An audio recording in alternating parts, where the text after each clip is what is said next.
Cigoonate anaaf deemtu naa gala garuu akka kee biyya keessatu hin jiraadhe intala Oromoo ta'uu kan maqaa ishee wallaalus intala Oromoo ta'uu ishee nan beeka sii galee. Maqaa ishee wallaalus aadaa Oromoo uffannaan akka isheen beeksisaa turte moodeelistii Oromoo akka isheen taate nan beeka sii galee. Akka kee garuu ishee faana interviyuu hojjedhee ishee faana taa'ee nyaadhee dhugee dhugaa ishee garuu nan waalle. Amma humna koo intala Oromoo ta'uu isheef qofa sagalee ta'eeraati. Amma humna koo sii galee. Akka kee ishee faana nyaadhee dhugee dhugaa ishee nan waalle. Inni riyyaa koo ta'ee dhugaa ishee irra hin teenye. Suurri kun hin dubbata sii galee. Akka intalli kun ofiin ajjeesne akka intalli kun ofiin miine suurri kun hin dubbata. Yoo ati dubbachuu baattes. Garuu ati waan ati haasoftu ammayyuu waa'ee of tuulummaa kee haasofta sii gala. Cinii. Namni na arrabseefammas. Eeyooti siin si arrabseefammas. Maaliin si arrabsa? Maal keetiin? Zarii keessa kamiin si arrabsa nam? Maal jedhee si arrabsa nam? Dhibbarra of hin kaa'inati laanatu lafatti xaasi godha foon haadha kunaa nyaachuuf. Si galee of beekta waan ta'eef. Of beekta. Ani sanas ta'e kana dhugaa nama tokkoo bira darbuu hin danda'u. Dhugaa koo namni haa fudhatu haadhi sunni waa biraati. Si galee faana nyaattee dhugdee garuu inni gwaaddanyaa koo jettee ati utuu keessa isaanii sirriitti beektu ijoolleef deebiin taane deebisaa cigootiin immoo asirratti namootuma maqaa ishee hin beeknetu isheef sagalee ta'a. Ati inni maqaa ishee beektu yoom sagalee taateef? Ati inni ati faana nyaattee dhugde yoom sagalee taateef? Cini yoon isheef sagalee ta'e asiitii isa kanan naba isa lubbuun jiru nan naba jetteeti albaata ofirratti si galee nan beeka waan ta'eef onnee kee hin beeka duratti si gala garuu cigoo dhiisi na faana cigoo dhiisi. Cigoo sittaaf irraa gadi sitti dhiibeen si faana haasa'an gaafa naasa. Garuu hobbaatii kee banaa fuutee lubbuu namaa kanarratti irratti dabarsuuf baay'ee kaa'oo taskeechatti siidhe dubbadhuu baay'ee. Maal jedhamoo kun qimaalaamiin gabaree gadi yaadara ammooti. Eenyaan baay'eessi waame gadi bu'ii kaa guddisa badii. Ganaa asirra dabanii waanuma qalbiitti qabanii too jechuudha waan kana. Mucaan kun waa tokko haa ta'u. Fira maal qabdii miti. Zarii maal qabdii miti jettee bee. Cimii haadharaa. Haadhi koo haadharaa jette abbaan koo abbaa raachite. Hani obboleettii isaati. Rabbitti nama waaqayyo ol guddise ati gadheen kuni goonni tiktookii kuni gad deebisuun dhaqee haqaraacheen dhokse sanaati falaffadii baasi. Achuma teessee qamadii ofitti Keeniyaa keessa teessee qamadii marqaa qamadii ofitti gadi guurtee teechorraa dhuufuu kee afuufaa ooltee harma nadheen ilaalaa ooltu sassaate lubbuu namaa. Nama koomentiidhaan waan tokko jedhe qimaalaan. Rakkati warra koomentiidhaan waan tokko dubbatu. Qiniiwwan haadharaa ilmaa shallee beetu warra fagaara ishii ol baha jettee fagaara ishiitti mul'isaa ooltudha jechuudha. Qananiin oduu raachata jeese abbaa warraa seera jala jiraa dhaqiitii duuba deemii qoradhu haala kamiin duute jedhin raacharraa maal barbaaddeeti raachanii gaafii gaafattanii jirtu akkamitti duutee jetta yoonii maanyaa wajjin itti dawwaltana dirree itti dawwalte hin beeku ani seerri qabatee jira duuti ishee anaaf gaaffidha duun isheeyyuu na amansiisuu didee ani booranan jira isiniin jedhee jira miti maalirraa barbaaddanoo kanaan alatti. Dhimmi sinirraa qabdu maa dhimma dhuunfaa raacharraa qabdamoo hiiqaa qaba raacharraa qabdamoo raachis irra jaalatamoo nama kee ajjeese raachan ol bahii dubbadhu nuti irraa baasa waan irra jiru jechuudha. Isaan ala jireenyi isaa si guba uffanni si ishee kiloorisii bitii ofirratti gadi naqe birrii san nasi erga chiggaarama ilmoo chiggaarii jechuudha. Ilmoo ashkarinnatii keenya jalatti bule qimaalaamii haadharaa biddeen harka obboleessi koo harka kiyyaa fatafatee nyaatee akkatti ilaallu kaasitti kennaa turree jechuudha kadhattoota. Kolbaayee takkaa dubbadheen beeku garuu hanga miila duraa irratti duulte garuu amma ministeera keessii goraa gaba diddee jechuudha. Gattaa yennaan diddee hafuuftuu haadharaa. Kottol deebii maa ganna darbitan jedheeniti. Rakkoon maalii jettani? Rakkoon maalii warri jettani? Ati deebii deebisteefi warra rakkoo jedhu kanan raggaxeen oole anchi kottuu deebii anamma maana buusteettu sun sitiyyuu na jala dubbate. Qostu beena kaksitu malla kofalchiisa obboleessa koo irratti kana labsaa ilmaan gadi galoo jechuudha. Haadharaa itti darbaati arrabsaa. Obsa nama fixachiisti boommanni Oromootuun.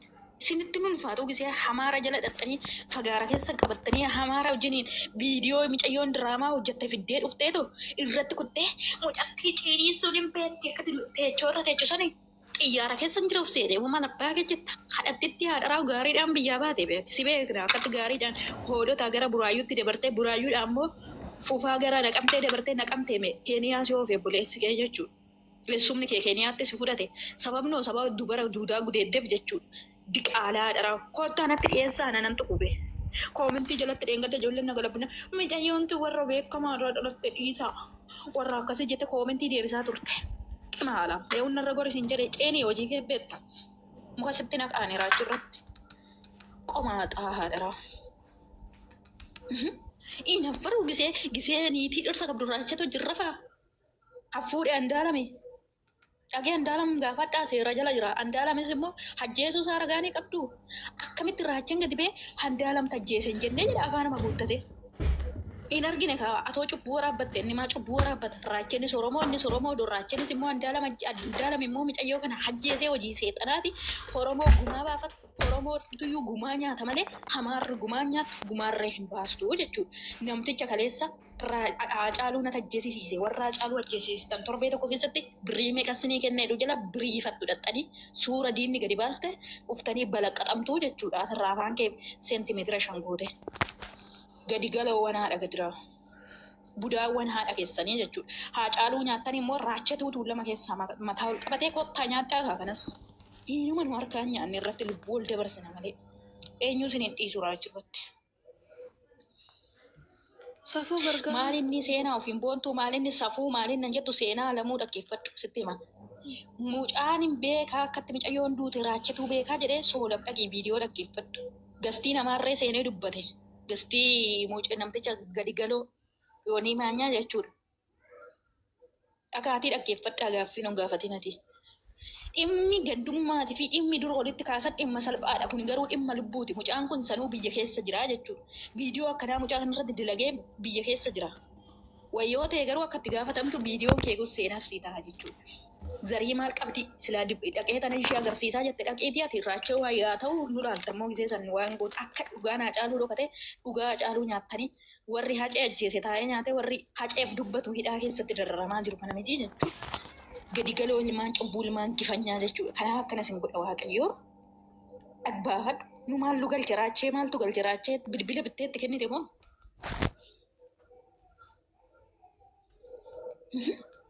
Bitteetti kennite immoo raachee biyya bulchaa jira. Dhaq Dooktor Abiy Ahmed Shimallis Abdiisaa gaafadhu. Jawahar gaafadhu irratti dhiichista biti isaantu biyyattii bulchaa jira. Dhaqi mootummaa gaafadhu. Haqaa nama du'ee raachessii baafa. Raacheen dhimma dhuunfaa mataa isaa jiraata jireenya isaa jijjiiruu obboleettii isaatiin ol argatee mana tokkotti galuu gammachuun jiraachuu bultii godhachuudha malee wanti kana dhimma lubbuu namaa keessa galchee abaluu tajjeesee maalli macarrashaa dhiqaa daraa hahee gadi galoo nama gifanyaa miti.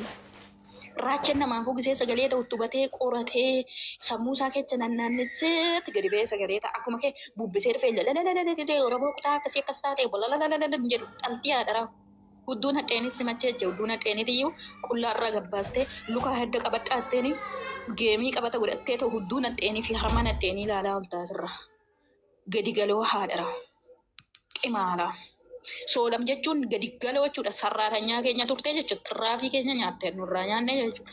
Atanaadha qabdumaan sarraatan innatii nutti galte. Gabaree nutti galtee qotaa turte. Ni beektaa?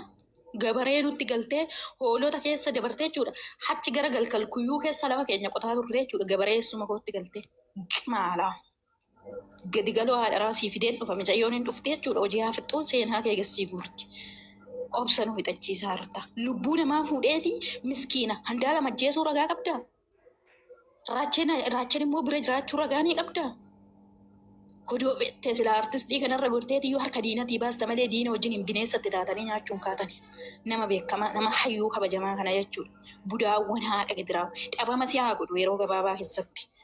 Diinni Oromoo tanaadha mucattii tana yeroo darbirree gadi ba'eeti uummata jimmaatiin waan inni jedhe jechuudha. Intala haadha gidiraawu gadi galoo shallittii haadha raawayyuu warra maccaan jettu. Xirooftitti na dhiirri shan hudduu kee keessa silaalaa oolu dhiirri shan sitti fincaa'aa oolu intala dabbaqteetti samtiktii haadha gidiraawu gadi galoo haadha raawu intala shaarmuxaa bayezzala bukoo dhiirri shantamni sirti fincaa'aa oolu qomaatatti haadha raawu. Dhaqa hudduu kee jala qabadhu si haa goroggoro beekayyuu hin godhu kaa. jaarkaarra godhee dubara duudaa gudee dubartii jabduu gudee dadhabee jechuudha. Dhaqishii mataan sitti ol seenee kan jiibis maarii yookiin mukutumaa sitti ola zagazaqu asii olee hudduu keetitti. Tan haadha komentii takkee barreessee jalatti nam dhakka. Machooftuu waan haadha. Samtuu haadha dhiirri shantam nudduu heettolaa qarqaruu soolammaan lugalchedha. Ruuzee hambee kutuu ruuze sanuu nyaata. Gadadamtuu haadha immoo ciniin jiran mataarraa agarsiisu gabaree galiiwwan haadha. Kottaa gabaree nutti galaa. Deemi yoo akka raakeetittan biyya keessa jiraadha jedhe ashaakiltii gibbii kiyya tokkotti namni bishaan itti naana qoyyuu dhabee jechuudha. Namni bishaan itti naana qoyyuu dhabee kottatii achi jalatti aanchii obsee muhiitii godhee ofii mudii tara guutuu nuukee warra nu arrabsu. Achi jalatti kottutii birriin ka'in kaffalaa fi ji'a dhufee sanaa tsadda'u galee dhugaa qaba raachane geebiraachee fedhu laala akka lallaasaa fedhu bassawaa barbaade biddeenaa fudhatee takka keenyaata foon muree jechuudha. Kun ikkoo daakuu qabadii malee homaan keeniyaa keessatti dhuunfuudhaan xaa'ee garaa bilchaate kanaaf akkana ta'a. Shallittii haadharaa baay'ee zaraar harmuritti hodduu hiriitti sinaqa.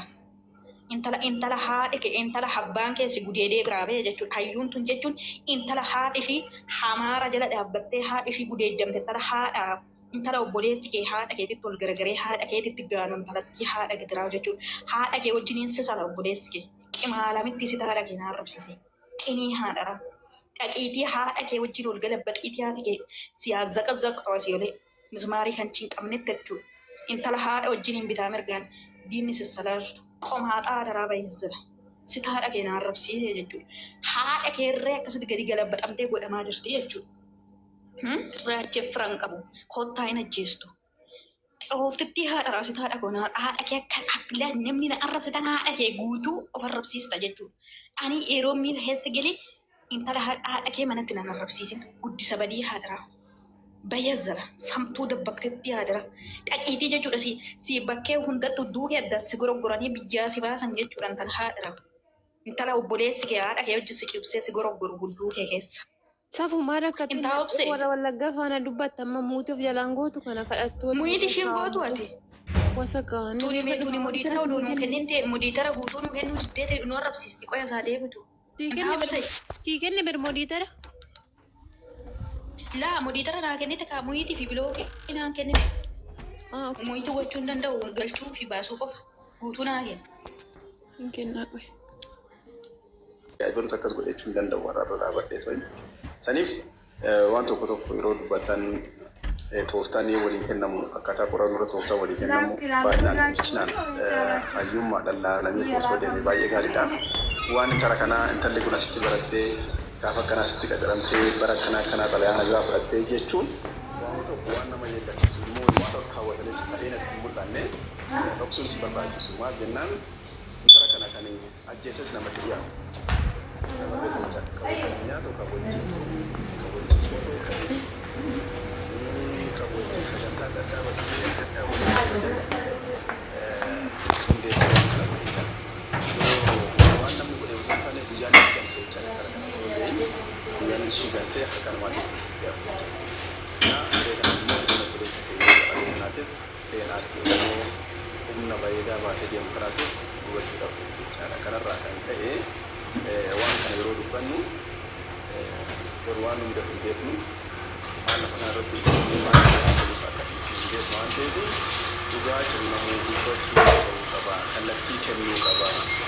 Amma wantoota tokko girma kan jedhu tokko si jira yeroo baay'ee gadi qabee namoota envaayiromantii ishittirra jiran naannoo ishittirra warra jiran warra waan kanatti dhiyeenya qaban yookiin dubartiidhaan yookiin goddanyaadhaan waan tokko isaan gidduu yookiin jibba galchuu danda'u yookiin immoo guyyaa footoo ka'aa turte namoonni ishii footoo wajjin ka'aa turte sun waan ishii godhii gallakkisan hin beeku mala dha'ee tooftaalee jechaadha. Mala dha'ee yookiin immoo tooftaalee baay'ee lafa ka'a dooktarii Kisuun jechaadha. Dooktarii Girmaa Taaddasaa jedhama. Namoonni akkasii baay'ee barbaachisu. Kaawuntara attaak tokkoffaa Andu'aalam irraa dubbiin kun Andu'aalam irraa qofa akka hin damaaddamamne warra qabuun baay'ee barbaachisaadha. Warra akkamitti qaban namni achi dhufee isa boo'a taa'u nama akkamiiti. Nama dhugaa maqsuudhaaf yookiin dhugaa kana yeroodhaaf maqsuudhaaf achi taa'ama. Dhuguma nama garaadhaan gadda isaa wajjin ta'an kan jedhu hubachuun barbaachisaadha. Keessa ta'anii jechuudha warra biyyaa jechuudha. Ishuu tokko yeroo kaasan akkaataa itti dubbatan naannoo barbaachisaadha. Maal jennaan akka Oromoo jechuun Oromoo wal keessa jira. Borus mucaa kanatti dhufuun mucoo kanaa eenyu birattuu akka ta'e ta'uu ishee bira isaa jiraattu, isa bira isaa jiraattu, kophaa isaa jiraattu hireen kun quunnamuu danda'a. Har'a garuu waan isa biratti hireen kun quunnameef hireen kun hin quunnamu kan jedhu inni badi kaannootu bishoo. Waan akkasii kana ilaalamee gadi fageenyaan oduu hawaasummaan Oromoo kanarratti miidhanii ga'ee summiin biqilni kun osoo inni balaa hin geessisin dhugaan intala kanaa dhugaatti ba'uu qaba. Erga dhugaan ba'e booda immoo intala kanaa baafachuu irratti hojjechuu qabna. Yookiin du'a intala kanaa kan togoone hambisuu hin qabnu Haacaaluudhaa siidaa isaanii dhaabnee mootii jaalalaa giiftii jaalalaa jedhamtee Finfinnee irratti siidaan ishee dhaabbatee yaadannoo godhamuufii qaba.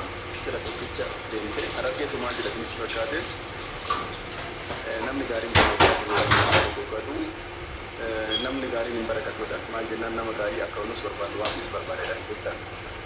Sani waan ta'eef intalli nama gaariidha waan taateef har'a deemtee yaadannoo fi akka isheen legaasin ishee akka hin banne waan tokko akka Oromootiif kan baay'ee barbaachisaadha. Kananii ta'uu ishee barbaadu sun taanee kananii hanga ta'uu isheetitu jaalala dachaa naa kennisan jechuun barbaadu. Dhugaa hin gatini waan irraa godha galtu nama uffalchi. Kan namaa maaliiti?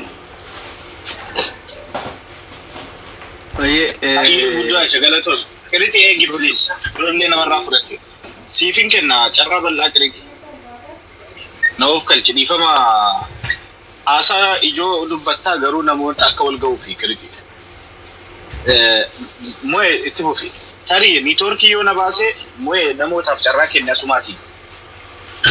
Gaggabaabsanii namni hundaa dubbatu yaada isaa gadda isaa yookaan waan haaraallee nutti himuu danda'u dhimmi Andu'aalamisoo aartiin Oromoo akkamitti attaakii ta'aa jira. Wanti kuni sirriitti gadi fageenyaan ilaalamuu qabachaa akkama gurraachi lafa kaa'ettis itti fufi. Ayyee tollu galatoomii hundi keessanuu akkamii akkama ooltanii bultan akkuma bakka jirtanitti yaada ispeeshaal ta'e hin qabu. Garuu biyya san keessatti dhugaan namaa hin baaqan jiru ani abdii hin qabu. Gurraachi kaasee ture mucaa Hayimaanoot Balaadhaa jamtu medisiin barattu hospitaala Finfinnee keessatti medisiinii barataa turte achuma kutaa laaboraatoorii keessatti ajjeefamtee argamte. Haqni mucaa saniitis hin baane, haqni Haacaaluu Hundeessaa hin baane, haqni nama jabaa Boobatteedhaa hin baane. Dhugaan gadi baajee hin eegu. Keessattuu political assassination taanan dhugaan mucaa tanaa hin baajee an abdii hin qabu. Yoon dhugumaan immoo political assassination ta'uu maatee hinaaffaan waa laayifii Andu'aalam kana balleessuudhaaf namni isa jibbaa sabaatinis haa ta'u gama kanaan yoon ta'e meebii bahutu mala. Garuu gama mootummaan barbaadee waan barbaaduuf isatu beeka. Waan bara biyyattii san keessatti namoota beekamaa ajjeessanii ajandaa namaa laatuun immoo waan barbaadantu jira. Duuba ajjechaa namoota beekamaa kana duuba mootummaan san barbaadee waan kana hojjate haqni biyya san keessatti hin bahu. Yoon immoo ajjechaa baratame kiraayim ta'e kiraayimii namoota jidduutti faayidaaf jaalalaan hinaaffaan maal kanaan yoon ta'e meebii bahutu mala. Mucaa kanaafis guyyaa 14 booda mana murtiitti akka dhiyaatu qaxaroon kennameefii jira. Kana ilaallee ammaas akkanumatti yoon qaxaroon kan dheeratu taate waatu jira. Dhuguma gaafa qaxaroo sanii guyyaa 14 booda waan irra gahe mootummaan qoratee ifaa fi bilisa uummataafis kan beeksisu yoon taate achirraa hubachuu hin dandeenye. Maal deemaa jira kan jiru haga tokko asirraa hubachuu dandeenye guyyaa 14 booda jechaadha. Waan hedduutu ka'aa ture. Konspirensii hedduutu ka'aa jira. Isatu ajjeesee maali kun hin barbaachisu. Andu'aalam mana jiraatuuf gaafas maal wabii qabnan. Eenyutu beeka mana jiraatu isaa? Ushuun. Dubbannu waan bira hin jirre akka nama bira jirutti hin dubbannu garuu haqni namaa bahaa hin jiru. bara jahan darban kana keessatti biyyattii san keessatti lubbuun namaa baala hanqatee jira. Namni 60 engadda qofaa konkolaataan garagalee nama toora 40 dhume. Mootummaan waan takka hin dubbanne. Engadda dooniin galabbatamtee ijoollee Jibuutii irraa kaatee karaa Yaman imaltu toora nama 100 wayiitu dhume. Mootummaan gadi bahee akkana hin jenne. Haajaa namaan qabu mootummaan hangorra jiru kun. Mucaan tun celebrityidha. Nama beekamtuu taate malee namni hin beekamne akka baalatti harcaa jira. Guyyuu Rabbi Itoophiyaa keessatti namni osoo ajjeefamee oolaan jiru. Mucaa tokko engadda Wallagga keessatti kaardii digital kaardii eenyummaadhaa nama kennitee jaanitti gadi baasanii ajjeesan. Waan akkana kanatu deemaa jira jechaadha. Kan dhugaan biyya san keessatti dhugaan ajjeefamee qarbamee jira. Nunis boonyee dhugaa jala hafnee jira biyya san keessatti. Kanaafuu namni mootummaa kanarraa ammallee dhugaa mucaa tanaa hin baasettanii irraa abdii qabdan I don't know. Yoon deeggaraa mootummaa kanaa ta'e malee namni waalaalee argu namni haala biyyattiin keessa jiru beeku mootummaa kanarraa abdii hin qabaatu. Dhugaan isiidhaa oolee haa bubbulu inuma baha. Kanaa caaluutis kana boobatteetis kanaa caaluutiif kana boobatteedha. Namni ajjeesuun maaf to'annoo jalan ooliin kan jiruun taate malee akka ajjeese already beekamaadha. Gaa dubbatullee yoon fedhuu maanne beekama. Kan mucaa tanaatis garuu achirra waan fagaatu miti haqa isiidhaa Rabbiin haa baasu. Maatii isiitiifis Rabbiin gaasa biree haa kennu maal jennaa mihi. Garuu namoonni celebritii ta'an beekamoon ofaa eeganii ammas ofaa eegan. Sabboontoonni keessattuu celebritiin wallistoonni namoonni barumsaanis barumsa gahaa qaban ofaa eeganii. Obboleessi keenya tokko dheengadda mana kana keessatti maal jee jira? Kaameeraa xixiqqootu jira beektu. Kaameeraa xixiqqoo yoon dhalaa taate boorsaa isirratti maxxanfattee jirti.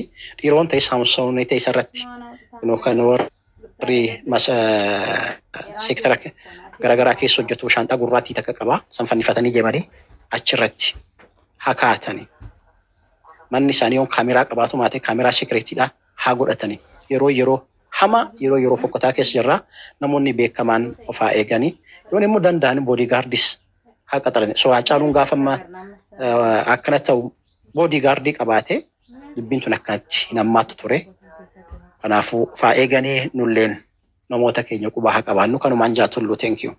Ayyee galatoomii Mo'ee. Qiriixi amma dubbadhu namootaaf carraa kenni neetworkiin na baasuu danda'a Mo'a. Qiriixi dubbadhu sabboontu modereetarii kennii fi moozaadhaaf. Tullu galatoom waan hedduu haasa'uutu mala ammoo waan jirurraa haasa'uu hin fedhu. Painful baay'ee nama dhaga'ama. Yoo dubbattellee dubbattuu si godha yoo dhiistes wallaaltuu si godha.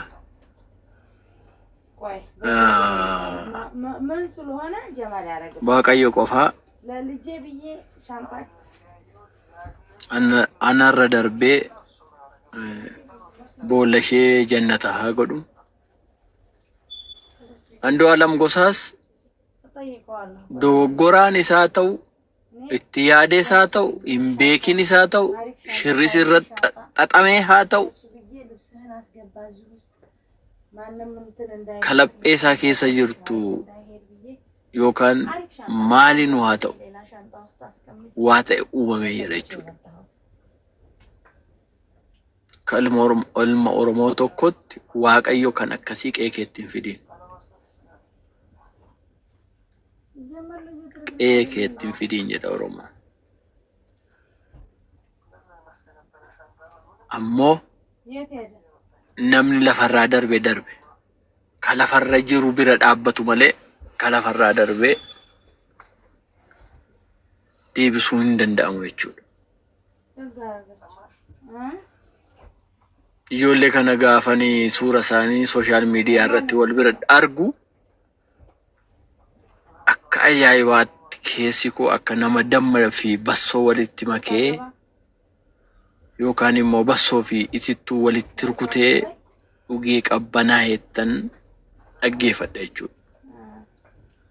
tokko Andu'aalam sirba Oromoo dhaaba kam haa deeggaru, fedhii kam haa dhiigu, yaada kam haa yaadu, waan sammuu isaa keessa jiru evaluate yoon godhe anatu gadhooftu ilmaati malee nama haqaa miti jechuudha. Ammoo aadaa Oromoo tiksa. Anaaf artistoonni Oromoo eebbisaarraa haga Hacaaluurraa haga Andu'aalamitti boodigaardii qabsoo Oromooti. Isaanirra diinni waan barbaade haa hojjetu, hiika barbaade haa hojjetu, isaanitti fayyadamee waan barbaade haa godhu. Fedhiin koo fiiliingiin koo sana otoo hin taane waan isaan pooyintii isaan godhan jechuudha.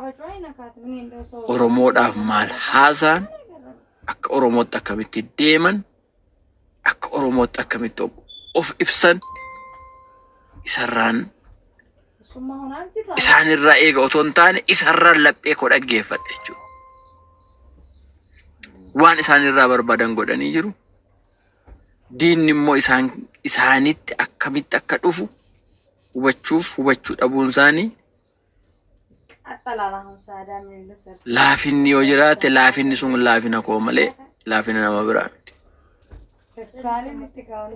Waan intala xiqqoo qananii gaafan haasa'u intala kana barakkasii akkasitti yaadadha jechuufan haasa'e malee sanaa booda sana dura waan isheen taate waan isheen irraa haasofte waan isheen keessa jiraatte waan abbaan manaa jaalallee ishee hiriyyaa ishee ollaa ishee jireenya ishee keessatti waan isheen jiraatte haasa'uu barbaadeen miti. Haasa'uuf illee mooraaliin qabu yoon haasa'uudhaaf fedhallee Waaqayyo kana natti hin dhiisin. Yoo Waaqayyo natti dhiise illee dogoggorri kan Waaqaa malee kan koo miti.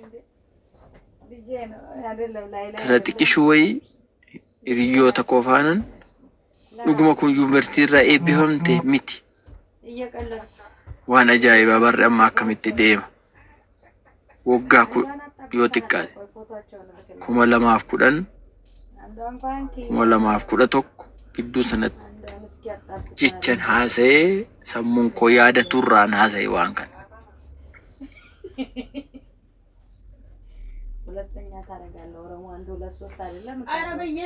Yoon kana haasa'u namni kam hunduu as keessatti dhufee cigoosaa, fedhiisaa, kaan haaloosaa, jibbinsasaa, jibbinsa amantii, jibbinsa siyaasaa, jibbinsa dhuunfaa waan barbaade akka wal dhangalaasuuf otoo hin taane dhugaarraan haasa'e jechuudha.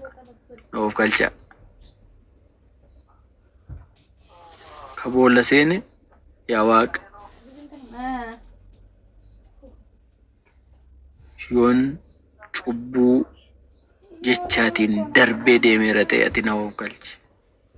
Ijoollee kootti hin fidiin. Yoon balleesse illee anumaan na fudhu darbii. Oromoon akkas jedha. Kanaaf hangaase jechuudha. Mucayyoo kana miira koo yaadate. Miirri koo yaadate kun sobaaf cubbuudhaan yoo yaadate ammallee naannoo darbu. Yommuu dhugaadhaan na yaadate immoo dhugaan jirtu bakka jirtu jirti jechuudha. Walumaa gala maal jechuu barbaade? Jarjaraan hiika walitti hin kenniina. Cubbuun an akkasin ture hin jedhiina. Andu'aalam boriftaan gadi ba'a. Kabattee ajjeese obbolaa battee fi firoottan maattii naannoo jiru hunda walitti qabee hidheet yakkamtoota jedhe. Yakkamaan isa akkas jedhee hidhee fi walitti qabee bakka tokkotti kaa'ee haa ta'u haa dhiisu dhugaa Waaqa harka jira. Dhugaa warra dhaggeeffatu waa hubatu irra jira. Andu'aalam Gosaa haadha manaa kee sitti shakkine yookaan immoo diinni haa godhu sitti haa qabatu si hiine jedhanii mana hidhaa kaa'aniiru. Dhugaan jiru waaqaaf lafa gidduu jira. Andu'aalem Gosaa nama waaqaa fi lafa gidduu jiru jechuun haqaa fi kijiba gidduu jiru jechuudha. Waaqayyo isa baasa. Isatti murteessuudhaaf isarratti waa dhiibuudhaaf hin tattaafatinaa, hin fiiginaa. Lafa hedduu keessa darbee waan iddoo kana ga'eefan sinitti hima jechuudha. Siyaasaan, jibbaan, hammeenyaan, firaan waa hedduu keessa waan darbeefan kan haasaa jechuudha.